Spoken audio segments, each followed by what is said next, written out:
협동조합 얘기도 좀 할게요. 그 아까 세 개의 기업이 시작을 해서 어떻게 보면은 협동조합을 이루어 나가는 과정들 겪었고 또 다브랜드를 하시고 계시잖아요.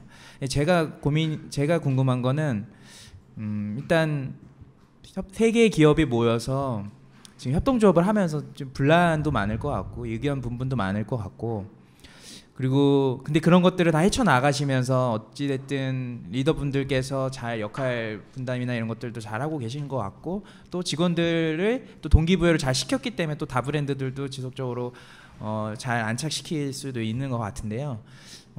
그런 관점에서 좀 협동조합의 어떤 내용으로 좀 설명을 좀 부탁드리겠습니다. 사실 이제 협동조합으로 전환하는 과정에서 끝까지 반대했던 사람이 접니다. 아, 네. 이제 협동조합의 가치에 대해서 반대를 했던 것이 아니라 이제 시기에 대한 반대를 저는 좀 했었습니다. 그러니까 어찌됐든 협동조합의 형태가 되게 다양해요. 생산자 협동조합, 그 다음에 직원 노동자 협동조합, 그 다음에 생협, 생활협동조합, 소비자협동조합 이렇게 다양한 형태가 있는데 노협은 저희 회사, 우리나라에 없었어요. 그리고 실제로 노협을 가장 크게 하는 스페인의 몬드라곤도 사실은 쉽지 않아요 지금. 왜냐하면 그래서 이제 좀 더 면밀한 사실은 좀 고민과 검토가 저는 필요하다라고 생각을 했어요. 그러니까 스페인의 몬드라 기업은 상당히 큰 기업입니다. 수조원 그 재계서열 12 이렇게 얘기할 정도로 상당히 큰 기업 집단인 거는 확실하죠. 그런데 그분들이 지속 가능성을 담보하기 위해서는 새로운 패러다임, 시장 변화에 맞춰서 이렇게 가야 되잖아요. 공룡이라고 다 대마불사는 아니니까 죽을 수 있는 거잖아요. 근데 스페인의 역사를 공부를 해보면 그 당시에는 그것을 안 하면 협동조합을 안 하면 진짜 생존의 문제였어요. 그분들은 내전도 우리나라보다 훨씬 심하게 6.25보다도 훨씬 더 심한 내전을 해서 동족 상잔 이렇게 해서 학살도 엄청 많았습니다. 그래서 안달루시아 지방이나 지금도 계속 분리독립하려 그러는 게 그때 감정들이 엄청나게 골이 깊어요. 근데 몬드라곤이라는 아주 우리나라 태백 정도 되는 그 산골 마을에 사는 분들은 선택할 길이 없었어요. 근데 이제 이분들은 종교적 신념이 동일하고 문화적 이런 것들이 있어서 아무튼 근데 이제 대한민국의 21세기의 대한민국 그래서 그 당시에는 제가 이런 설명을 하거든요. 물건을 100개가 필요한 시대인데 공급되는 물건이 40개, 30개 이 정도밖에 안 됐어요. 그러니까 물건을 만들어서 공급만 하면 무조건 팔리던 시대 상황을 가지고 있었죠. 그런데 21세기의 대한민국은 물건이 100개가 필요한데 150개가 공급되는 시대에 살아요. 날 때부터 50개는 망해야지 되는 거죠.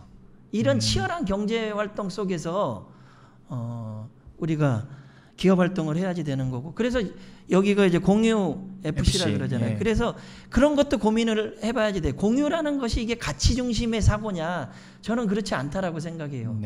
자본에 대항하기 위한 이게 이제 처절한 저항이다라고 저는 생각을 합니다. 오너들에 대한 저항이신가요? 궁극적으로는 저는 그렇다라고 생각을 해요. 가치적인 왜냐하면 힘도 그렇고 돈도 그렇고 원심력에 의해서 계속 더 이렇게 몰리고 있어요. 그리고 개발 시대 때나 이런 시대 때를 이제 필두로 해서 아무튼 계속 모이고 있고, 더 이상 젊은 분들이 기존의 삶의 질을 누리면서 소유하기가 어려워지고 있어요. 직금과 같은 급여와 직금과 같은 시스템 속에서는 소유하기가 점점 어려워집니다. 그런데 예전에는 그 소유의 합리성과 분배성들을 실시간 진행하기가 기술적 그런 것들이 담보되기 어려워서 그런 것들이 힘들었는데 지금은 그런 것들이 가능해지고 있거든요. 기술의 진보에 의해서. 그래서 저는 그렇게 보고 있습니다. 궁극적으로 이것이 공유라는 개념이 되게 가치로운 일이고 이런 거일 수 있다라고 그것이 배제된 거는 아니지만 궁극의 본질을 따져보면 저는 아주 자본의 저항이다라고 생각을 네. 하는 거고요. 이런 건전한 저항, 이런 건전하고 이런 저항들이 자본주의의 발전에 아니면은 뭐 기여를 할 거다라고 저는 생각을 네. 해요. 이제 그런 관점에서 이 협동조합도 한 축으로 좀 바라보는 게 맞지 않나라고 네. 생각을 해요.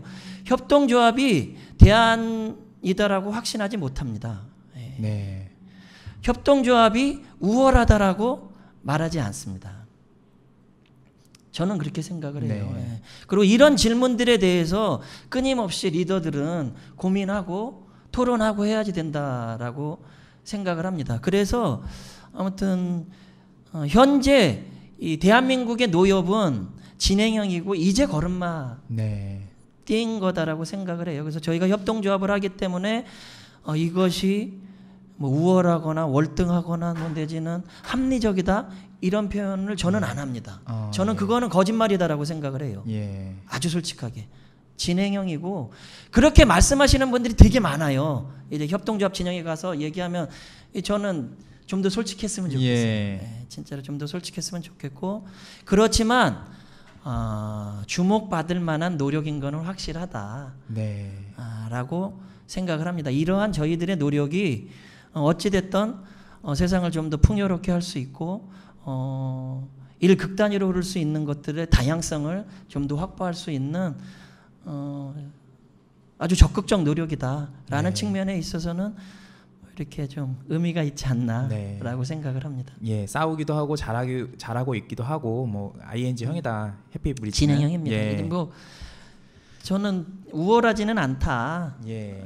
이제 대부분의 분들이 이제 협동조합하면은 뭐 아무도 문제도 없을 것이다라고 얘기를 하고 그러는 분들이 되게 많은데 사실은 그렇지 않습니다. 그냥 뭐 가령 이것이 정말로 가치롭고 우월하다라 그러면 사실은 더 많이 생겨야 되거든요. 네. 생태계가 그렇잖아요.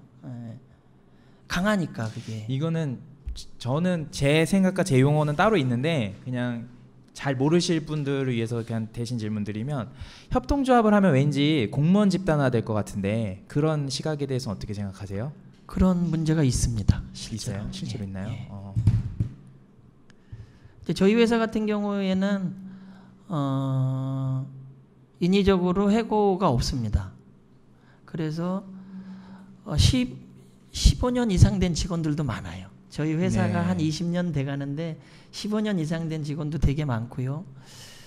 이제 일반적으로 대부분의 인력 구조를 보면 이제 피라미드 구조거든요. 그러니까 꼭대기는 자리가 좁잖아요. CEO 한 명밖에 안 되잖아요. 그래서 좁기 때문에 이렇게 일반적인 조직들은 자연스럽게 이렇게 좀 정리가 돼서 올라가고 그런 것들이 동기부여가 되고 그런데 저희는 이렇게 원통형입니다. 처음에 들어오셨던 분들이 계속 올라가요. 근데 이제 저희가 아무리 횡적 종적 그 비즈니스 모델을 넓혀간다 그럴지라도 한계가 있는 거잖아요. 네. 이제 그러다 보면은 이렇게 그 자리에 올라가지 못하시는 분들은 이렇게 좀 소외감이 있고 그런 소외감을 가지신 분들이 어찌됐거나 좀 생산성이나 이런 것들이 떨어지고 그것을 보고 또 보는 후배들이 또 영향을 받기도 하고 그래서 조합은 3대 문제가 있어요. 특히 노동조합은 노동자 협동조합은 세 가지 가장 큰 문제가 고성과자와 저성과자의 문제를 어떻게 해결할 것이냐가 정말 중요합니다. 두 번째로는 신구의 문제가 되게 중요합니다. 신구. 예. 젊으신 분들과 연세 드신 분들 왜냐하면 협동조합이 구조가 주되게 연세 드신 분들 위주로 많이 짜져 있어요. 네. 왜냐하면 이제 나이가 먹어가면서 이제 안정성에 더 방점이 찍히다 보니까 이제 급여 시스템이나 여타의 모든 것들이 안정성 위주로 짜여 있기 때문에 이렇게 점프업하기가 어려운 거예요. 그래서 근데 요즘 그 패러다임은 인사 이렇게 담당하시는 분들이랑 뭐 이렇게 HR 쪽 이렇게 다른 데 나가서 상담해 되게 역동적이잖아요. 평생 직장이라고 생각하시는 분들도 없고 젊은이들도. 그래서 뭐 야 너 들어와 가지고 너 네 자식 대학 나오면 학비 다 대줄게. 요즘 젊은이들한테 이런 얘기하면 코드숨 친다 그러잖아요. 예. 그때까지 회사가 살아 있어? 네. 아무튼 이제 그런데 그 피부에 와닿지 않는 복지 시스템에 대해서 얘기를 하게 되면 사실은 동기부여가 안 되거든요. 그래서 이제 그런 신구의 문제가 상당히 큰 문제고요. 그 다음에 세 번째 성별 문제가 성별의 좀 문제. 있습니다. 예. 그거는 여성과 문제죠? 남성의 문제는 예. 근데 이런 문제가 사실은 일반 조직에도 다 있는 문제예요. 예. 협동조합만 가지는 문제가 아니라 일반 조직에도 다 가지는 문제지만 협동조합이기 때문에 그런 문제들이 좀 더 도드라질 수 있는 거죠. 해결하는데 어려움이 있는 거예요. 네. 예. 저희가 이제 여성분들이 되게 많거든요. 근데 아무튼 이분들이 정부도 이번에 뭐 문재인 정부 들어서면서 여성 인력에 대한 이제 그 장관 비율을 뭐 이렇게 맞추고 있는데 일반적인 회사에서 여성이 임원 달기가 쉽지 않거든요. 여성이 부장 달기가 쉽지 않거든요. 예. 그렇잖아요. 여성들은 그러면은 계속 팀장 달기도 어려워요. 저희 이제 부끄러운 말씀이지만 여성 팀장이 한 명밖에 없어요. 네. 여성은 되게 많은데 그러면 여성 인력들을 어떻게 성장시키고 그리고 여성 인력들이 사실은 대단히 중요하잖아요. 뭐 예. 세상의 반이 여잔데 여성분들인데 이분들이 제 역할을 하기 위해서 회사에서 뒷받침해주지 못하면 소외받고 허탈하거든요. 근데 협동조합은 이분들이 주인이에요. 한 표를 행사하실 수 있거든요. 권력을 가졌어요. 대단한. 그래서 이런 부분 그래서 그 제일 문제없이 잘 진행되는 노협이 택시 노협이에요. 이분들은 나이나 뭐 다 메타기로 다 정리가 돼요. 그렇잖아요. 나이나 네. 뭐 성별이나 다 필요 없어요. 여기는 그 메타로 그런 것들이 다 극복이 되죠. 그래서 사실은 만족도가 제일 높은 노협이 택시 노협입니다. 네. 현재는. 그래서 뭐 그런 문제점들이 좀 있습니다. 아까 전에 이제 시간이 없어서 마무리를 좀 하려고 하는데요. 아까 협동조합이 지금 현재 프랜차이즈의 뭐 아주 유일한 대안은 아니다 이렇게 말씀해 주셨어요. 그러면서 협동조합 지금 해피브릿지도 여러 가지 ING형으로 여러 가지 일들을 겪고 있다고 말씀 주셨는데 저는 다른 관점에서 협동조합이 좀 대안이 될 수 있다고 보는 부분이 있어요. 한 가지가 뭐냐면 지금 프랜차이즈가 되게 피튀기잖아요. 본사도 너무 많고 우리나라는. 그 왜 그러냐고 보면 여러 요소가 있겠지만 제가 보는 요소는 이거예요. 너무 급성장을 하는 거죠. 작은 가게에서 시작해서 프랜차이즈가 금방 돼요. 오너들이. 그러니까 되게 철저하게 자본주의적스럽잖아요. 규모의 경제를 가지고 산업을 만드는 거잖아요. 프랜차이즈가. 근데 직원들이 들어왔는데 그런 오너들하고 같이 일을 하다 보니까 저 사람도 보면 2년 만에 막 프랜차이즈 200개 만드는데 나도 나가면은 프랜차이즈 금방 만들어 이러면서 나가게 돼버리는 거죠. 월급도 짜고 힘들고 또 보수적이고 또 뭐 여러 가지 때문에 금방 나가게 되죠. 그럼 나가서 또 카피 브랜드 만들고 또 금방 브랜드 만들면서 본사가 되게 많아진다고 저는 생각해요. 근데 협동조합은 조금 다른 부분이 그런 점에서 있어서 프랜차이즈를 인위적으로 이렇게 부푸는 거에 좀 협동조합이 약간의 그런 면에서 좀 대안이 되지 않나라는 생각을 약간 해봅니다. 그런 부분에서. 네. 협동조합이 저는 대단히 의미 있는 조직 구도가 될 수 있다라고 생각을 하고요. 제 생각으로는 사실은 우리나라가 사업자 네. 협동조합의 형태는 상당히 유용하다라고 생각을 합니다. 뭐 우리나라도 뭐 미국의 예처럼 뭐 물류나 이런 것들을 조합원 그 점주님들이 출자를 하셔서 만드는 거에 대해서 사실은 저는 상당히 지지를 하는 입장이에요. 아직 뭐 의사결정이 된 부분은 아니지만 필요하다라 그러면 해피브릿지에서도 그런 모델을 좀 만들어 보고 싶은 욕심도 있어요. 사실은 그래서 한국의 프랜차이즈가 사실은 물류나 내지는 개설 수익을 이제 주되게 이제 수익원으로 삼다 보니 또 사실 물류 수익만 가지고는 유지하기도 어려워서 개설 수익에 많이 이렇게 의존하는 경우가 되게 많습니다. 사실은 이것이 이제 폐단이 되기도 하죠. 근데 이제 로열티나 이런 것들로 좀 의식 전환이 좀 되는 게 맞다라고 생각을 하고요. 저희도 뭐 광주 지역이나 일부 지역은 쪼개서 광주 분들이 가령 뭐 점주님들이 출자를 하셔서 이렇게 물류 회사를 만드시면 그분들한테 그런 지역 이렇게 순차적으로 이렇게 네. 좀 해보는 것도 나쁘지는 않겠다라는 생각을 하고요. 이제 어찌 됐든 프랜차이즈의 핵심은 뭐 아까 초도에 서두에도 말씀드렸듯이 뭐 네. 가치와 철학인 것 같습니다. 그리고 성원들의 열정이고 산업을 전체적으로 안정시키기 위한 정부와 업계의 이런 좀 노력들은 좀 필요하다라고 생각을 합니다. 네, 알겠습니다. 질문 2개만 받겠습니다. 2개만 받고 마무리를 하려고 합니다. 예, 질문 해주시겠어요? 네, 안녕하십니까. 네, 저는 국수나무를 이용을 종종 했었어요. 그래서 질문은 뭐 회사에 대해서 잘 아는 바는 없고 소비자 입장에서 항상 가면은 궁금했던 점이 분식과 비슷한 메뉴 종류들을 많이 파시는데 모든 메뉴가 굉장히 빨리 나오거든요. 그래서 뭐 주방에 어떤 조리 매뉴얼적으로 뭔가 조금 어떤 노하우가 있으신데 메뉴가 굉장히 빨리 나온다라고 느끼거든요. 거기에 대한 이유가 있는지. 저희가 이제 즉석조리 원칙을 고수를 하려고 합니다. 그래서 주문을 받으면 이렇게 주문과 동시에 조리를 하려 그러는데 이제 그러기 위해서는 CK가 제대로 돼야 되죠. 예. 그래서 이제 가급적이면 이제 칼 없는 주방을 이제 구현하기 위해서 노력은 하고는 있으나 아직 그 정도까지는 아니고요. 가급적이면 본사에서 많은 것들을 대행을 해서 가져다 주려고 노력을 하고 있습니다. 그래서 뭐 소스나 그래서 뭐 데피기만 한 가지만 더 질문 드리겠는데요. 제가 상도동에 살 때 국수나무집을 방문을 했었었고 바른치킨에 근무할 때 그 둔촌동에 있는 국수나무집을 비교를 했었는데 두 가게가 좀 대조적인 현상이었었는데 제 생각은 상도동이 아마 본사 매뉴얼이었던 것 같긴 한데 저희 둔촌동에서는 매출이 되게 잘 나왔던 걸로 알고 있어요. 거기는 가면은 상도동에 없었던 메뉴 위에 국수 위에 굉장히 저렴한 숙주를 굉장히 많이 푸짐하게 올려주어서 인근의 직장인들이 점심시간 때 굉장히 많이 몰렸었거든요. 그래서 이렇게 숙주를 많이 올려주는 게 본사 매뉴얼인지 아니면 점주님이 개인적으로 하시는 스타일이신지.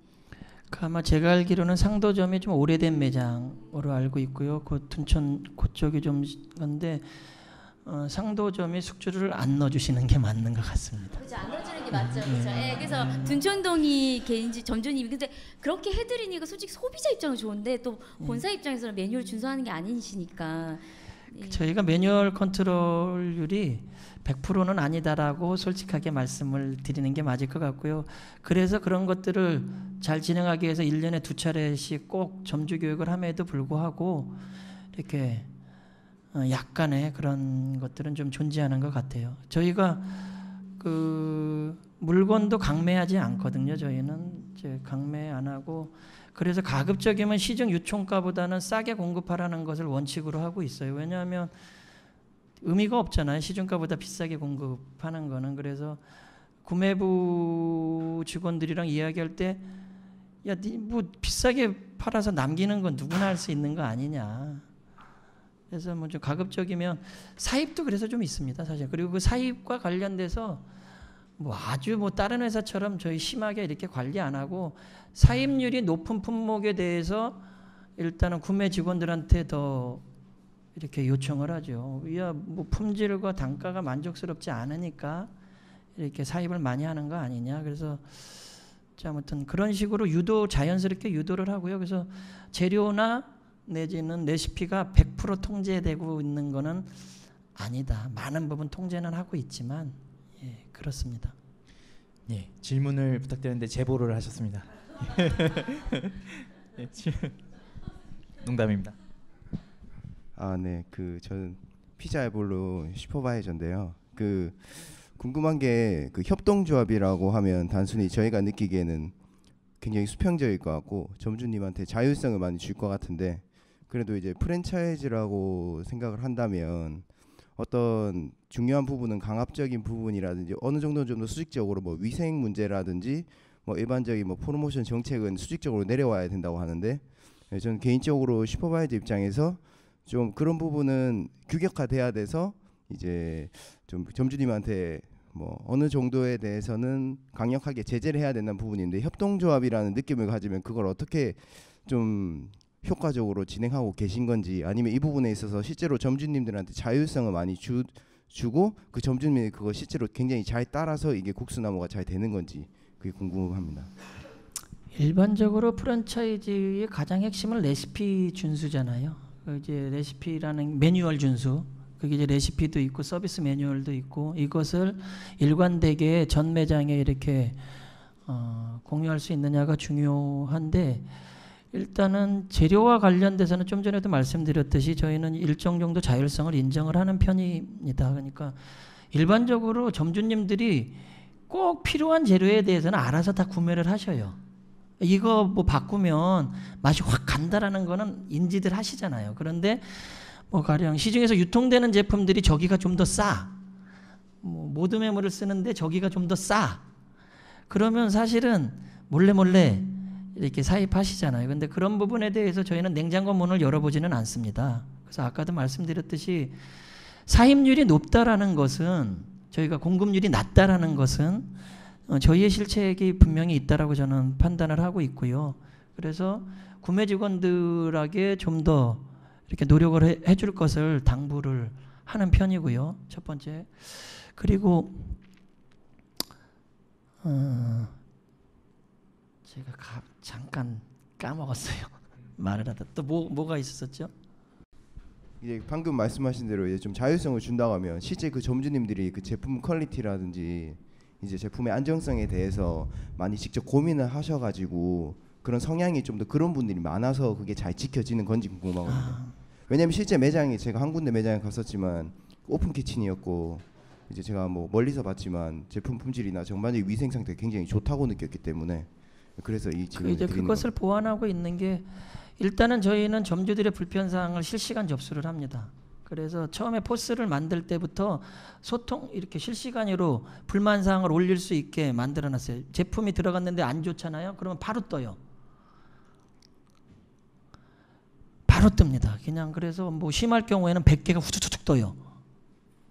그래서 실시간 소통 라인을 좀 확보를 저희가 좀 했었었고 위생과 관련돼서도 위생을 강제적으로 이렇게 하는 게 되게 어렵더라고요. 그래서 좀 저희가 1년에 작년에 안 했어요. 저희가. 근데 1년에 2번 이렇게 저희가 새벽 배송을 하거든요. 그러면은 저도 선탑해서 같이 밤새 돌아다녔어요.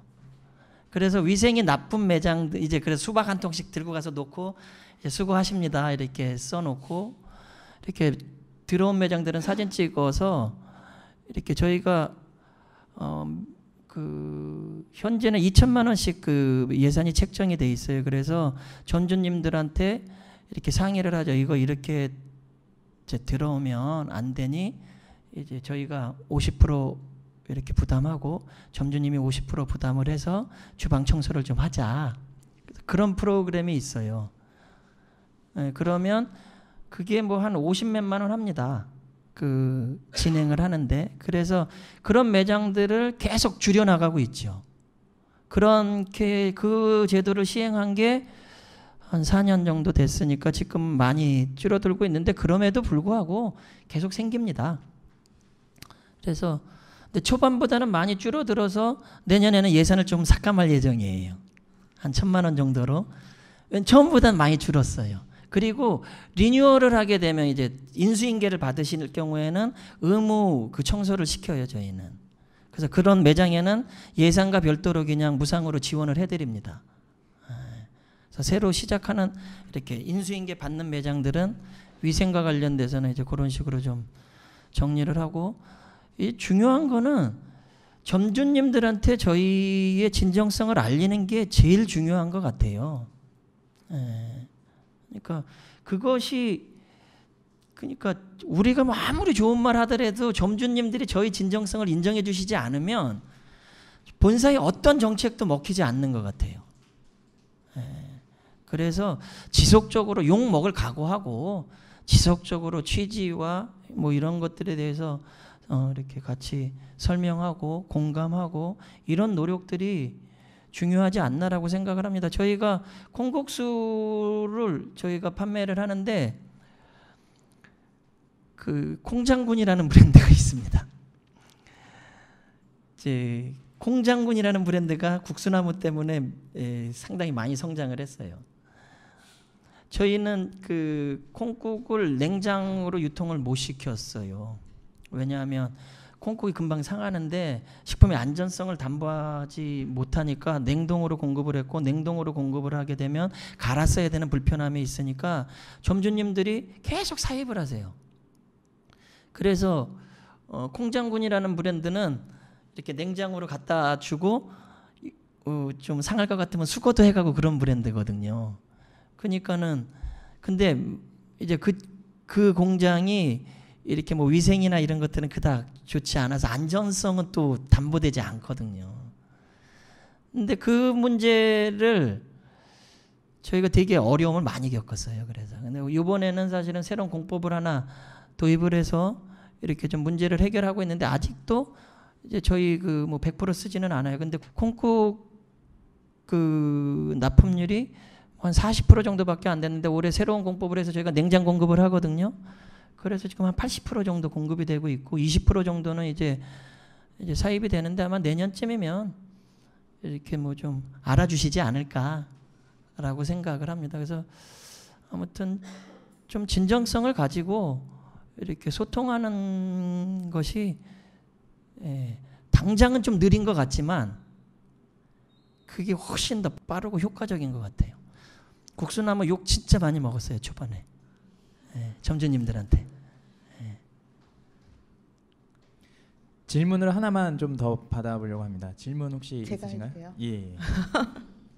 네, 고객이 지금 가장 말씀 많이 하신 게 행복, 뭐 상생, 사람, 협동, 뭐 이런 얘기들을 굉장히 많이 해주시는데, 이게 브랜드 가치에 다 나와 있는 얘기를 많이 녹여주신 것 같아서 감사하고요. 점주님들에 대한 감행도 있지만 고객의 소리를 어떻게 들어서 점주님들한테 어떻게 또 반영을 하시는지 좀 궁금해요. 네, 고객들의. 제 빅데이터 조사를 합니다. 그러니까 아까도 얘기했듯이 이제 그 정형 데이터가 있고 비정형 데이터가 있어요. 정형 데이터는 포스를 통해서 이제 저희가 취합이 돼서 매일 분석을 합니다. 근데 그것만을 가지고 고객의 니즈와 이런 것들을 파악하는 건 좀 한계가 있다라고 생각을 하고요. 연에 한 번씩은 저희가 빅데이터 조사를 통해서 국수 이제 그거를 해마다 하면 이제 변화가 다 보여요.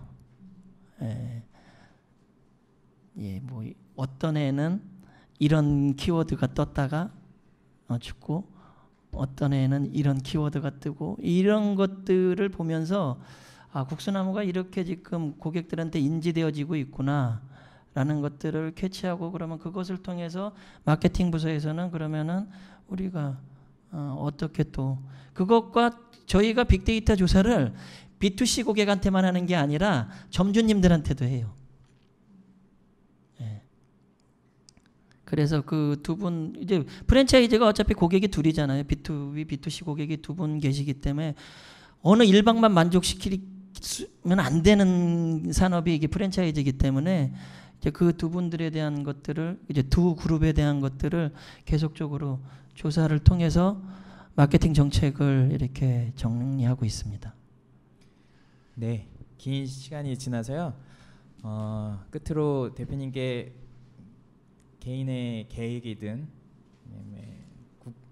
해피브리지의 계획이든 끝으로 하고 싶으신 말씀 있으시면 좀 부탁드리겠습니다. 아무튼 이렇게 불러주셔서 감사하고요.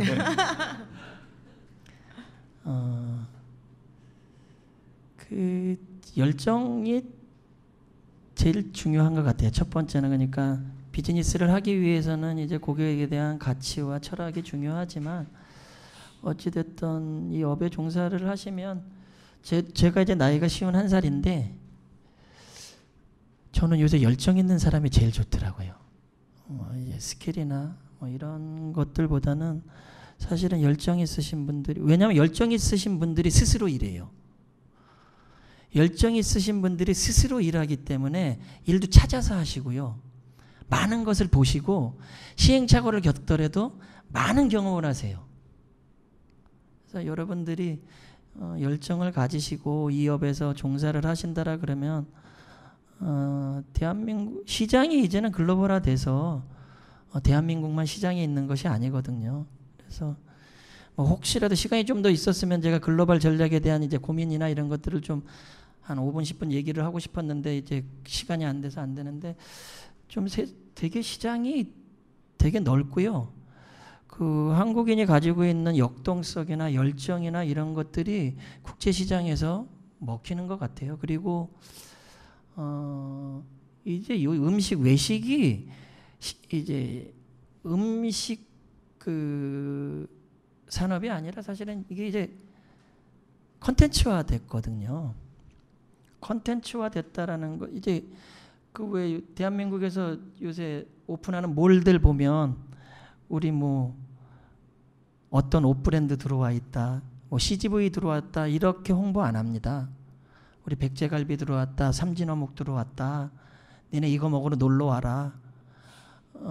그러니까는 아무튼 그거를 용어로 뭐 키를 뭐 컨텐츠라 그러잖아요. 그것이 이제 외식이 됐거든요. 그러니까 외식이 컨텐츠로서 인정을 받는 시대가 됐어요. 그리고 아시겠지만 뭐 AI가 됐던 4차 산업혁명 시대에는 뭐 컨텐츠가 컨텐츠를 만들고 소비하는 것이 중요해지는데 아무튼 그런 위상이 점점 올라가고 있거든요. 그래서 저는 굉장히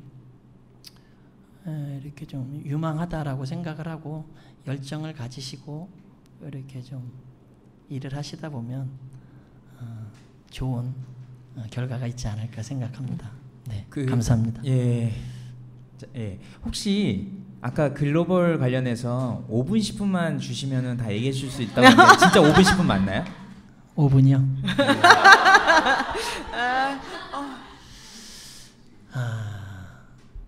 이제 중국 얘기를 할게요. 아까도 말씀드렸듯이 그 수많은 브랜드가 진출을 했는데 3년 이상 가는 브랜드가 거의 없고요. 뭐 몇백 개 나간 브랜드도 있지만 300개 이상 나간 브랜드도 있지만 다 안 좋잖아요. 이제 그것이 왜 그런가라는 고민을 좀 해봤어요. 근데 이게 다 통용이 됩니다. 그냥 중국 처음에 우리가 그래서 처음에 중국이라는 나라는 32개의 성이 있죠. 대만 포함해서 한 개의 체계와 32개의 국가가 있는 거예요. 근데 국가 그 성이 국가 정도 되는데 문화와 기후가 다 달라요. 그러니까 사실은 나라 수로 따지자면 한 60개 정도 되는 거예요. 중국이라는 나라가. 각기 다른 제도와 문화와 시스템을 가진 나라가 60몇 개가 있는데 우리는 단순히 그냥 거대 시장으로만 보고 진출을 하게 되죠. 중국을 잘 몰라요. 그래서 들어가면서부터 거대 큰 규모의 크기로만 생각을 하고 거대 시장이니까 무조건 가야 돼라는 착각을 하고 들어가서 중국을 다 커버를 하겠다라는 생각을 가지고 이렇게 비즈니스를 시작을 하거든요. 근데 그렇지 않아요. 그냥 국수나무가 전국화하는데 제가 광주에 가서도 막 보름 정도 살면서 입맛이 어떤가, 대구 가서도 이런 코딱지만한 땅덩어리에서도 전국화를 하기 위해서 무수한 시간들을 가고 지사가 저희가 5개가 있거든요. 대전, 광주, 대구, 부산 이렇게 다 직영지사들이에요. 직원들을 파견을 해서 이렇게 했는데 중국이라는 그런 한 60몇 개 되는 것 같은데 거기를 그냥 다 먹겠다고 들어가는 경우거든요. 그래서 옛날에 왕조 시대 보면 진시황 보시더라도 진시황도 자기 나으바리만 직접 통치를 하고 나머지는 다 제후국으로 해서 이렇게 했어요. 왕조 시대에도 하물며 그렇게 했는데 이 지금 우리가 그거를 통째로 먹겠다고 들어가는 발상 자체가 되게 실패를 할 수밖에 없는 구조를 가지고 있어요. 첫 번째, 그래서 잘 알아야지 돼요. 중국을 진출을 하려면 잘 알아야 되고 집중할 수 있는 지역을 선택을 해서 해피브릿지라는 회사가 대한민국에서 500개밖에 없고 이제 전체 뭐 이런 브랜드가 거기에 얼마만큼을 투여를 할 수 있겠어요. 그렇잖아요.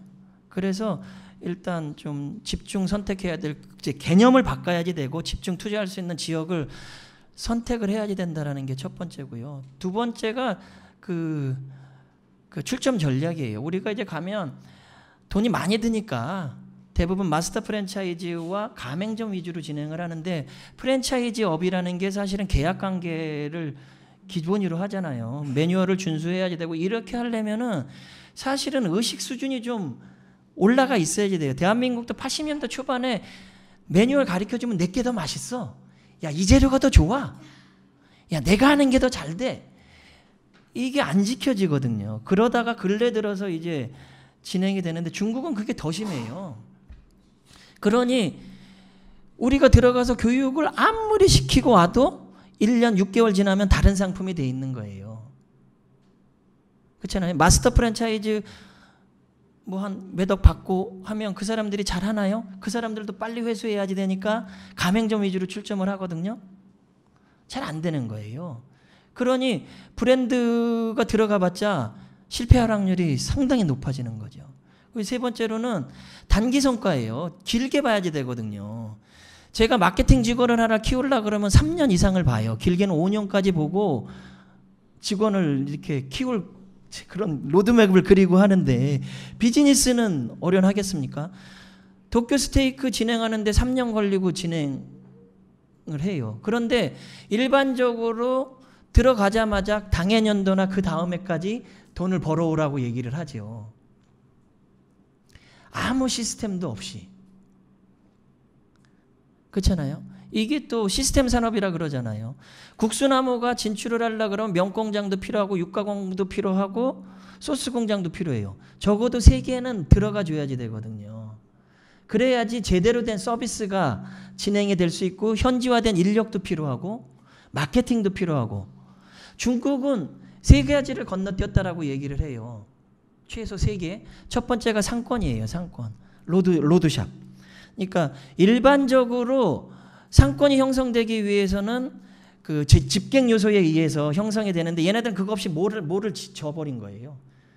몰 상권 위주로 간 거죠. 그래서 이제 그 한국의 프랜차이즈가 많이 들어가게 된 게 이것 때문에 그런 거예요. 그러니까 몰이 하나 생겼을 때는 다 장사가 잘 되는데 동일 상권에 10개 이상 들어간 거예요.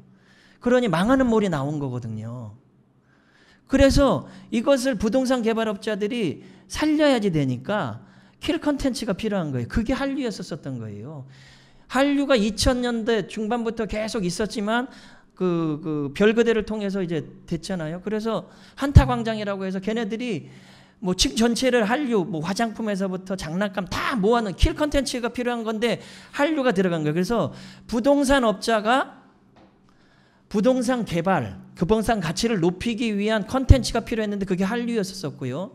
한국에서는 거대 시장을 진출하기 위해서 이 한류를 이용을 했었던 거예요. 그래서 부동산 개발업자와 FC, 한국의 FC 본사가 한류를 사이에 놓고 이해관계가 맞아떨어지면서 급속도로 진출이 된 건데 이게 오류였었던 거죠. 제반 좀 전에 얘기했던 그런 거 없이 하니까 대부분 다 망하는 거예요. 두 번째가 모바일 기반이거든요. PC 기반을 건너뛰었어요. 얘네들은 PC를 사지 않은 상태에서 모바일 기반이 됐기 때문에 모바일 기반으로 한 비즈니스의 세계 최강이 중국이에요. 모바일을 모르면 이제 사업을 못 해요. 이거는 한국에서도 중요한 시사점이 있어요. 저희 딸이 중2인데 셋째인데 중2인데 저랑 TV 시청권을 가지고 분쟁이 전혀 없어요. 딸이랑. 왜 그러냐? 이 딸은 핸드폰을 가지고 모든 것을 다 해결해요. 우리의 미래의 고객들은 모바일 아니면 상대를 할 수가 없어요. 준비를 해야지 되는 거예요. 모바일을 가지고 외식을 어떻게 할 것인가. 중국은 더 심한데 그런 거는 전혀 시도도 못 해보고 있잖아요. 우리가. 이거 꼭 해야지 되거든요. 그러니까 마케팅, 영업 이런 것들이 집중이 돼야지 되거든요. 그래서 저는 그렇게 생각을 해요. 저희는 그래서 상해도 있고 뭐 몇 군데 있는데 그냥 산둥성을 하나에 그냥 옛날에 신라방이 산둥성에 있었잖아요. 예를 들자라 그러면 산둥성에 저희 역량을 다 그냥 투여하겠다라는 생각을 했어요. 그래서 공장도 정리를 하고 마케팅, 인력, 영업 이것을 그래서 50개에서 100개를 한 5년 동안 집중적으로 이렇게 좀 진행을 하겠다라는 생각을 가지고 있죠. 장기 관점이 필요한 거예요. 장기 관점을 가져야지 투자를 하거든요. 장기 관점을 없고 빼먹을 생각을 하면 투자가 안 이루어져요. 그래서 거기에서 다행히도 50개, 100개가 된다라 그러면 그것을 복제하는 게 맞다라고 생각을 하고 50개, 100개를 하는 동안에 중국에 대한 정보나 인프라나 인력이나 거기에서 잘하시는 분들이 마스터 프랜차이즈를 딴 지역으로 가져갈 수도 있는 거고 위촉을 할 수도 있는 거고 그래서 좀 그런 전략에 대한 것들이 좀 디테일하게 고민이 돼야지 되는데 그런 전략 없이 그냥 거대 시장의 관점으로만 보고 진행을 하는데 이런 것들이 비단 중국뿐만이 아니라 세계 곳곳에서 일어나고 있는 거예요. 그러니까 수십억을 까먹죠. 안 되는 거예요. 그런데 그런 것들을 잘하는 브랜드들이 있죠. 그래서 저희가 청도는 뭐 나름대로는 직영점 위주로 이제 진행을 하겠다. 청도의 이제 파트너와 10호점까지는 무조건 왜냐하면 그래야지 브랜드가 살아요. 그래야지 표준화도 되고 저희 노하우도 쌓이고 그래서 10호점까지는 직영점 위주로 진출을 하고 10호점 이후에도 1+1이나 직영점 하나 내면 가맹점 하나 내고 그런 식으로 당분간 가려고 그러는 거예요. 왜냐하면 그들의 사회적 토대가 이 원활하게 프랜차이즈 시스템이 적용되기에는 의식 수준이 아직 안 된다라고 저는 판단이 되어지는 부분들이 있어요. 그래서 그런 것들까지를 감안을 해서 그래서 그냥 브랜드 컨텐츠가 가는 것만 가지고는 절대 성공하지 못한다. 컨텐츠가 잘 성공할 수 있게끔 이렇게 좀 준비와 이제 그래서 전략이 필요한 거고 일단 네. 예, 짧게 말했습니다. 예, 진짜 마지막입니다. 예, 그 목사님 같기도 하시고 교수님 같기도 하신데 앞으로의 개인적인 계획은 어떻게 되십니까? 저는 그 자식이 셋 있습니다. 그 이제 대학교 3학년이랑 1학년짜리 하나랑 중학교 2 딸내미가 있는데 애들이 유학을 다녔어요. 고등학교 때부터. 이제 농사를 짓겠다라 그래서 여주에 있는 농고로 기숙사 생활을 하면서 두 놈 다 그렇게 농고를 갔어요. 그래서 지금은 또 농사를 짓겠다고 농수산대학교에 가 있는 상태고 그래서 내년부터는 본격적으로 창업을 해서 농사를 짓습니다. 저희 아들이.